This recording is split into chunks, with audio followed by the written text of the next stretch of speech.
जय हिंद दोस्तों, आज हम पढ़ेंगे इम्पायरमेंट लॉस। इम्पायरमेंट ऑफ एसेट्स क्या होता है, देखो हम यहाँ पे लिख रहे हैं आपको।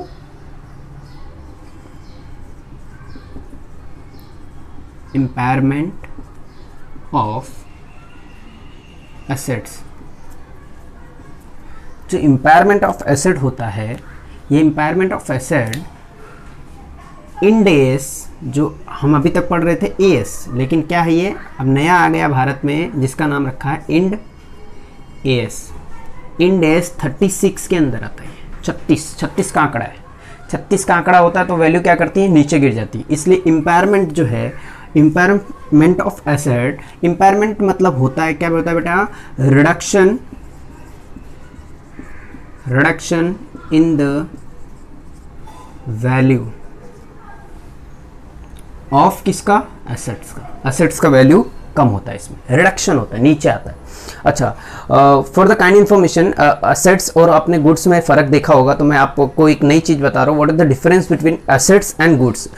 एसेट्स मतलब होता है बेटा कि अभी हम गुड्स मतलब बहुत सारे चीज़ लोगों के माइंड में कुछ और होता है, लेकिन हम तुम्हें अपना इन्वेंशन बता रहे हैं कि गुड्स का मतलब होता है anything purchase, anything product produce manufacture with intention to sell, that is called goods। और anything produce manufacture and जो भी है purchase with intention to use, that is called asset वो चीज होता है ना, जैसे फर्नीचर भी एसेट है और फर्नीचर गुड्स भी एक तरीके से। तो हम लेते हैं फर्नीचर बेचने के लिए, that is called assets, sorry goods, और फर्नीचर हम परचेज करते हैं किसके लिए, यूज करने के लिए, दैट इज कॉल्ड एसेट्स।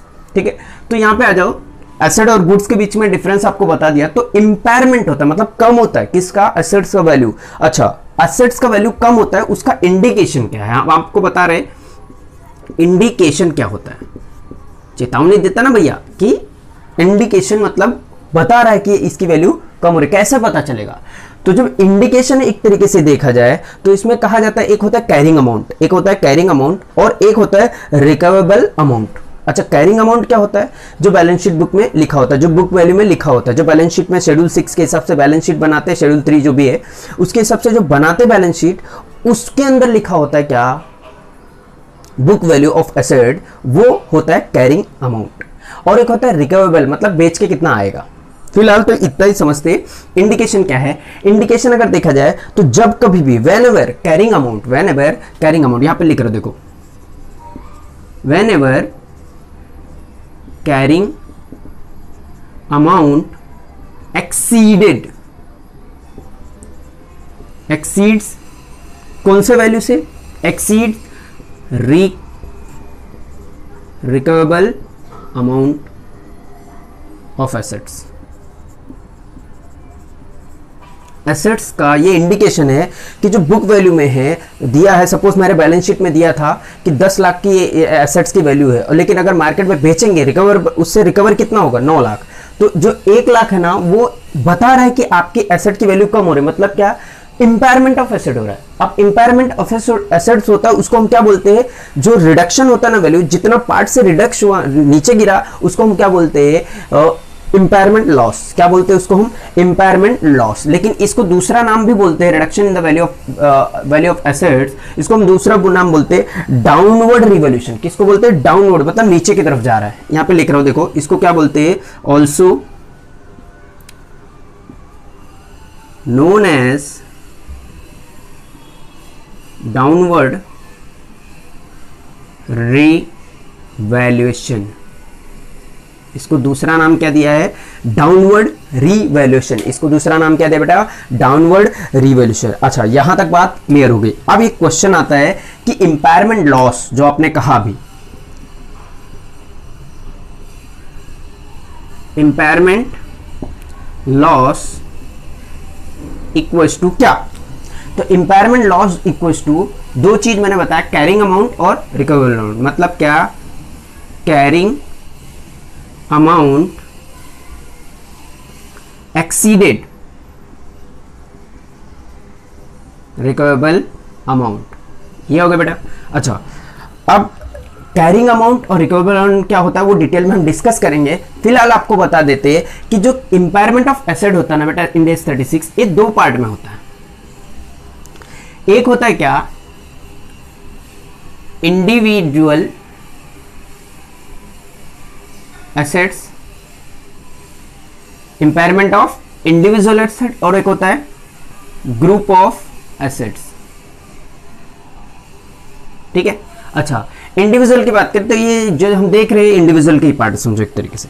तो इंपेयरमेंट लॉस इक्वल टू क्या होगा बेटा, carrying amount exceeded रिकवेबल amount.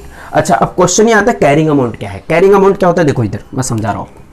Carrying amount कहां मिलेगा आपको, यहां पे समझा रहा हूं कहां मिलेगा बेटा, बैलेंस शीट में जो वैल्यू दिया होगा वो हो सकता है, और जो आप बताते हैं ना book value, balance sheet value बोलते हैं उसको, या बुक वैल्यू बोलते हैं उसे। हम जो बैलेंस शीट के अंदर दिखता है, जो भी हम फिक्स एसेट के अंदर, नॉन करंट एसेट के अंदर दिखाता है ना फिक्स एसेट, वो जो वैल्यू होती है उसे हम बोलते हैं बैलेंस शीट वैल्यू और बुक वैल्यू। अब रिकवेबल अमाउंट क्या होता है बेटा, रिकवर कहां से हो सकता है, तो रिकवेबल अमाउंट जो होता है ना हायर ऑफ, क्योंकि कम तो नहीं मानेंगे ना, पैसा आने वाला है ना, तो हायर देखें ना कहां से ज्यादा आ सकता है। तुम सोचो कि एसेट बेचना है, तुम्हें रिकवर करना है ना, उसको बेच के निकालना है या कुछ भी करना है, यूज करना है या कुछ भी करना है, तो उससे जो ज्यादा जहां से पैसा आएगा ना हम वही फॉलो करेंगे ना भाई। हम कमाने के लिए बैठे, गंवाने के लिए नहीं। वैसे भी इसमें गंवा रहे, मतलब एक तरीके से लॉस ही हो रहा है, तो हम जहां से ज्यादा रिकवर हो सके हम वो उठाएं। तो देखो क्या हायर ऑफ, कौन हायर ऑफ, दो बच्चे हो गए इनके। हायर ऑफ क्या, पहला और दूसरा। हायर ऑफ किसमें, दो चीज कहा गया, पहला net fair value, net fair value हो गया ऑफ एसेट, और दूसरा जो यूज करते हैं, जो वैल्यू हमारा यूज होता है, जैसे that is called value in use. अच्छा, एक एक करके समझेंगे। नेट फेयर वैल्यू क्या होता है, नेट फेयर वैल्यू क्या मतलब जो एक्सपेक्टेड है, बेच के आएगा। नेट फेयर वैल्यू मतलब क्या, हम अगर इसको बेचे तो बेच के क्या आएगा, माइनस कुछ एसेट होते हैं जिनको बेचेंगे और या हम डिस्पोज करेंगे तो हो सकता है कि उसमें कुछ कॉस्ट लगे। आप ऐसे जैसे मेडिसिन वगैरह आपने सुना होगा ना, डिस्पोज करते हैं या जो भी, तो उसमें पैसे देना पड़ता है हमें अलग से डिस्पोज करवाने के लिए भी। तो कुछ एसेट हमने ऐसे भी पढ़े हैं जो हमें डिस्पोज करने के लिए, खत्म करने के लिए या हटाने के लिए कुछ पैसे देने पड़ते हैं, तो वो पैसे इसमें से माइनस हो जाएगा। तो देखो क्या लिखा है, जो नेट फेयर वैल्यू को क्या बोलते हैं हम यहाँ पे, फेयर वैल्यू। देखो net fair value equals to क्या, नेट फेयर वैल्यू मतलब fair value of asset, fair value of asset कौन सा, जो एक्सपेक्टेड है हमसे जितना आएगा, ठीक है, एक्सपेक्टेड, लेस इनसे माइनस क्या हो जाएगा भैया, कॉस्ट ऑफ डिस्पोजल। हम कोई डिस्पोज कर रहे हैं तो उसका कॉस्ट भी इसके अंदर माइनस होगा। सपोज बेचने पे ना 1 लाख रुपए आएगा, लेकिन उसको जो डिस्पोज करना रहेगा ना, हो सकता है कि 10,000 उसमें लगे, तो टोटल नेट फेयर वैल्यू कितना होगा, 90,000। नेट फेयर वैल्यू कितना हुआ, 90,000, करेक्ट। तो इतना आप सबको समझ गया रहेगा, net fair value equals to fair value of assets expected less disposal of cost, है ना, cost of disposal of asset, ठीक, ये लिख दिया। अब आता है कहानी किसकी, वैल्यू इन यूज की। जो वैल्यू इन यूज होता है उसमें वापस से दो बच्चे हो जाते बेटा। वैल्यू इन यूज है ना, उसमें दो बच्चे इन द सेंस सेम इसी के जैसा है, बट इसमें माइनस है, उसमें एडिशन होता है। कैसे, देखो वैल्यू इन यूज होगा तो उसमें ना बहुत बड़ी चीज क्या आ जाती है बेटा, देखो प्रेजेंट वैल्यू अगर यूज करेंगे तो उसकी आज प्रेजेंट वैल्यू क्या है। अगर हम यूज करेंगे ना 1 साल 2 साल 3 साल 4 साल, तो उसकी आज प्रेजेंट वैल्यू क्या है वो हमें देखना जरूरी है। तो इसकी हम क्या करेंगे, present value of all, present value of all expected, present value of all expected cash inflow, कितना हमारे पास आएगा, of all, present value of all expected cash inflow, कितना हमारे पास पैसा आएगा। इसमें इंक्लूड करेंगे किसका भी प्रेजेंट वैल्यू, बेचने जब भंगार हो जाएगा ना और उसको बेचेंगे, that is called salvage value. तो इसमें क्या आ जाएगा बेटा, साल्वेज वैल्यू, मतलब including salvage value, including salvage value आएगा। इसमें इंक्लूड क्या हो जाएगा, सैल्वेज वैल्यू। यहाँ पे माइनस क्या हो रहा था, कॉस्ट ऑफ डिस्पोजल, यहाँ पे क्या हो जाएगा, इंक्लूडिंग सैल्वेज वैल्यू। तो ये आपको बेटा विशेष ध्यान रखना है कि अच्छा इसको दो मिनट में हम रिवाइज कराएं तो ऐसे होगा। देखो इंपायरमेंट एज पर इंडेक्स 36 दो पार्ट में हो गए। एक क्या होगा part, individual of impairment of individual asset, impairment of group asset, दो हो गया। अच्छा इंडिविजुअल, अच्छा इंपायरमेंट का मतलब क्या है, reduction in the value of assets. Reduction क्या हुआ, in the value of asset, asset के वैल्यू में कमी हुई। अच्छा इससे कमी हुई तो क्या हम इसको क्या बोलेंगे, इसका इंडिकेशन है कि जब कभी भी, इंडिकेशन क्या है, जब कभी भी कैरिंग कॉस्ट कम होता है, sorry carrying cost exceeded, carrying cost ज्यादा है किससे, रिकवेबल अमाउंट से। जो रिकवेबल अमाउंट है ना उससे कैरिंग अमाउंट ज्यादा है। कैरिंग अमाउंट क्या है, ज्यादा है किससे, रिकवेबल अमाउंट से। तो क्या हो जाएगा, इंपायरमेंट लॉस। इंपायरमेंट लॉस, अब कैरिंग अमाउंट क्या होता है, जो बैलेंस शीट वैल्यू में मिलता है। कैरिंग अमाउंट क्या होता है बेटा, जो बैलेंस शीट वैल्यू में मिलता है, और balance sheet value that is called book value, ठीक। और दूसरा क्या है, रिकवेबल अमाउंट। रिकवेबल अमाउंट क्या हो गया, हाइयर ऑफ दो बच्चे, हाइयर ऑफ क्या, नेट फेयर वैल्यू और value in use, net fair value और वैल्यू इन यूज।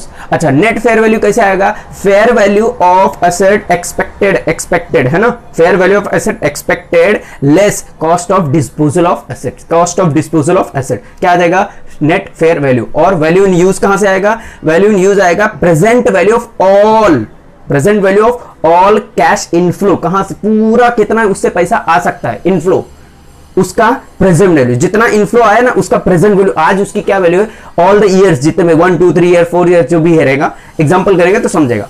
तो हम all the present value, all the cash inflow of present value including उसके अंदर क्या लगाएंगे हम, साल्वेज वैल्यू इफ एनी, अगर साल्वेज वैल्यू है तो उसको हम लगाएंगे। ये पूरा आपका था ओवरव्यू इंपायरमेंट ऑफ एसेट का, ये इतना पार्ट। अब हम आगे बात करेंगे क्या, एग्जाम्पल और एंट्रीज की। एग्जाम्पल क्या हो सकता है और एंट्रीज की क्या होगी, देखो बेटा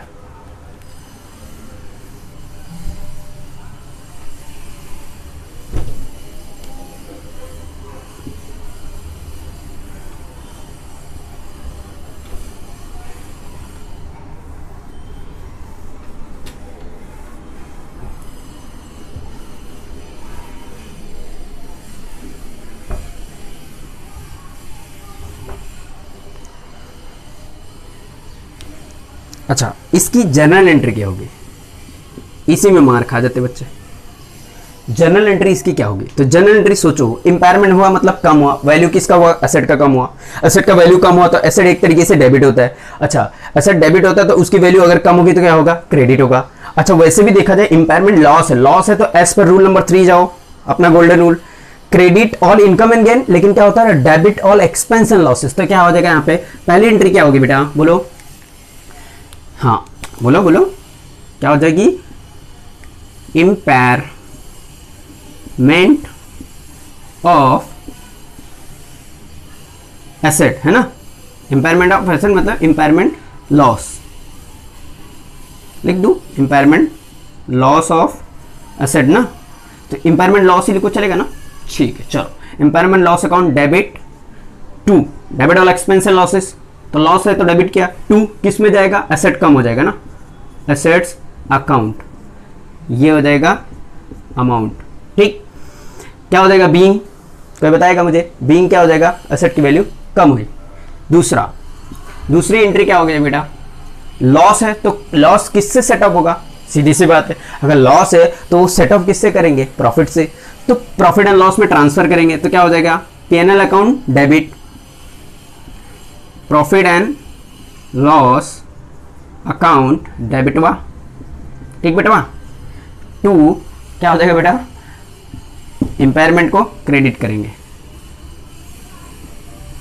इंपायरमेंट लॉस अकाउंट क्रेडिट हो गया, ठीक। Being loss transfer to profit and loss, या being set off, impairment loss set off किया, ठीक। तो ये दो एंट्री इसमें बन रही है। अच्छा इसके बाद अगर हम देखें तो एक छोटा सा एग्जांपल करेंगे, आपको क्वेश्चन लिखाएंगे यहाँ पे और फिर इसको कैसे सॉल्व क्या करना है वो हम देखेंगे, ठीक है। चल इसको मिटा देते हैं।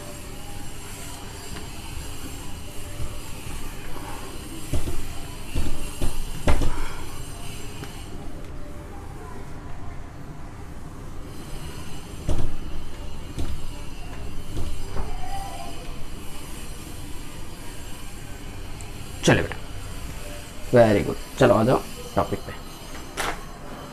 हम आपको एक एग्जांपल दिखाते, देखो इधर पे।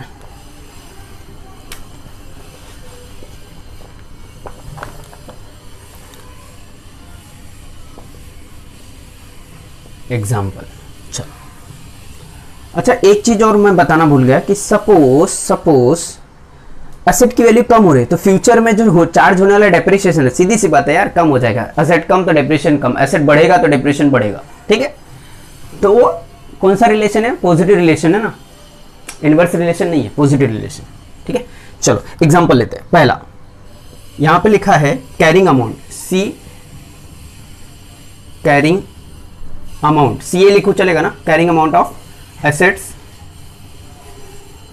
दिया है 10,000, जो बुक वैल्यू है वो दिया है हमें। दूसरा हमें बोला है कि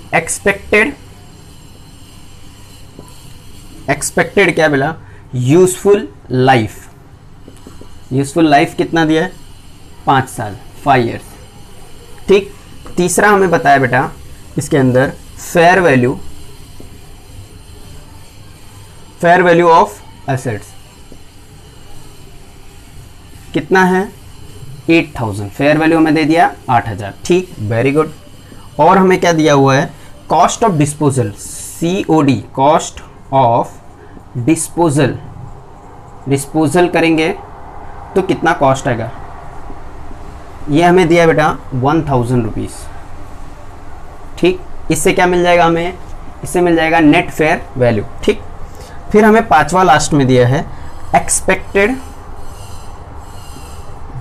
कैश इनफ्लो। इनफ्लो क्या दिया हमें? पहला year 1, year 2, year 3, year 4, year 5, ये 5 साल का दिया हुआ है। हमें एक्सपेक्टेड इनफ्लो कितना आएगा?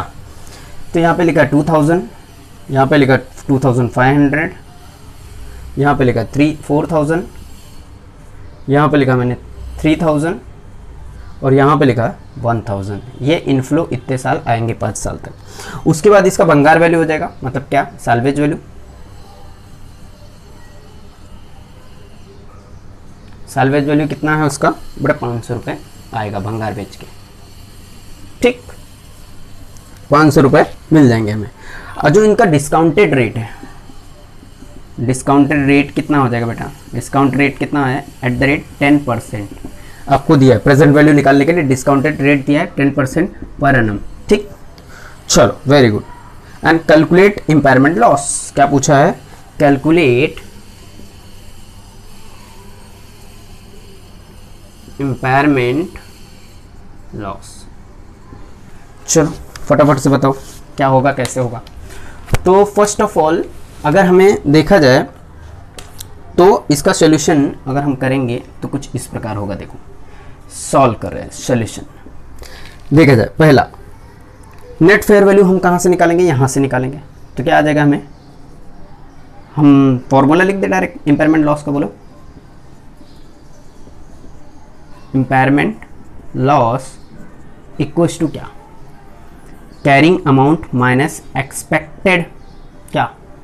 Carrying amount minus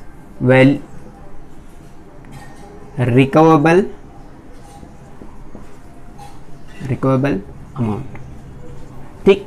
carrying amount के लिए हमें क्या चाहिए? कैरिंग अमाउंट तो हमें मिल जाएगा। चलो बोलो बेटा, कैरिंग अमाउंट यहाँ पे क्या है? कैरिंग अमाउंट ऑफ एसेट हमें दिया है, तो कैरिंग अमाउंट ऑफ एसेट कितना है? 10,000, ठीक। कैरिंग अमाउंट हमें मिल गया कितना बेटा? 10,000। अब हमें क्या ढूंढना है? रिकवेबल अमाउंट। रिकवेबल अमाउंट यहाँ पे कैलकुलेशन करते हैं। कैलकुलेशन ऑफ रिकवेबल अमाउंट, इसके लिए 2 चीज था। हायर ऑफ क्या? Fair value. तो पहला net fair value. Net fair value कितना? फॉर्मूला क्या था? Fair value of asset less cost of disposal. तो क्या हो जाएगा? फेयर वैल्यू ऑफ एसेट कितना है? 8,000 लेस कॉस्ट ऑफ डिस्पोजल कितना हो जाएगा बेटा? 1,000। तो 1,000 इससे क्या करो? माइनस कर दो। नेट फेयर वैल्यू कितना आ जाएगा आपको? 7,000। ये एक पार्ट हो गया हमारा। अब पहला ये हो गया, और दूसरा हायर ऑफ हम लेंगे ना, यूज क्या था? Value in use. दूसरा हमारा क्या था? Value in use. अब इसका प्रेजेंट वैल्यू निकालेंगे, निकालो प्रेजेंट वैल्यू। तो वैल्यू इन यूज के अंदर प्रेजेंट वैल्यू क्या था बोलो बेटा? प्रेजेंट वैल्यू कैसे आएगा? 2000, 2500 ये सब लिखेंगे अमाउंट और उसके ऊपर रेट मारेंगे। क्या मारेंगे? रेट। चलो मार दो। Year 1, year 2, year 3, year 4, year 5, year 5 में डेप्रिसिएशन एक भी आएगा। ठीक है, चलो अमाउंट लिख दे। कितना है? 2000 और कितना है? 4000, फिर 3000, फिर एक मिनट गलत हो गया, 2000, 2500, 4000, फिर 3000, 1000, 3000, 1000 और यहाँ पे भंगार वैल्यू 500 था, वो भी मैंने लिख दिया साल्वेज वैल्यू। आपको समझने के लिए यहाँ पे लिख दे रहा हूँ साल्वेज वैल्यू। ठीक है, अब इनका डिस्काउंटेड फैक्टर बताओ, 10% का निकालो। कैलसी उठाओ सब लोग। चलो 1 / 1.1 किया तो फर्स्ट ईयर में कितना आएगा? 0.909 आएगा, 0.909। दूसरे साल में कितना आएगा? करो बेटा, 0.826। तीसरे साल में कितना आएगा? 0.751। एंड फोर्थ ईयर में कितना आएगा? 683, 0.683। एंड फिफ्थ ईयर में कितना आएगा? 621, 0.621। यहाँ पे भी सेम 0.621। ये मैंने तीनों साल का बेटा कर दिया, चलो पाँचों साल का कर दिया। इनका वैल्यू निकालो फटाफट। चलो कैलसी मल्टीप्लाई करो, कैलसीडो। हाँ बेटा वैल्यू निकालो फटाक से। पहले वाले का मैं लिख रहा हूँ 1818, करेक्ट। दूसरे वाले का कितना आ रहा है? 2065, 2065। फिर 3004 आएगा, फिर उसके बाद में 2049 आएगा एंड उसके बाद में आ रहा है 621, 621 एंड यहाँ पे 500 से मल्टीप्लाई करेंगे तो आधा हो जाएगा 310।